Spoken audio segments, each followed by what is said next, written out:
تو یہ جو چیزیں ہیں یہ ہم سب زندوں کے لیے لازمی ہے. اگر ہم کو صحت مند رہنا ہے تو ہمیں حرکات و سکنات تدبیر حکمت سے کام لیتے ہوئے ہم کو دنیا میں زندہ رہنا پڑتا ہے اور دنیا میں ہی ہم کو آخرت بنانی پڑتی ہے. تو دنیا بھی لازمی ہے, آخرت بھی لازمی ہے. تو ہم وہ چیزیں کریں گے جو ہماری صحت کے لیے, ہمارے مذہب کے لیے مفید ثابت ہوں گی. تو اپنے ذہن سے یہ بات نکال لیں کہ یوگ یہ ہندو مذہب کا ہے, فلاں مذہب کا ہے, ایسا نہیں ہے. ہر ورزش انسان کے لیے ہی بنایا ہے. تو خدا نے انسان کو جو عقل دی ہے اس عقل سے وہ کام کرتا ہے.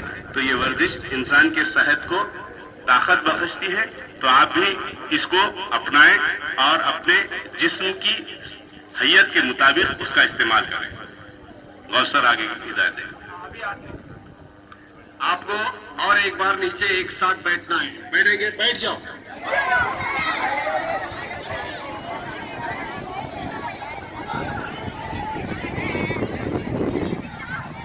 دیکھیے بیٹھے بیٹھے اور ایک اپنے کو آسن رہ گیا ہے اپنا.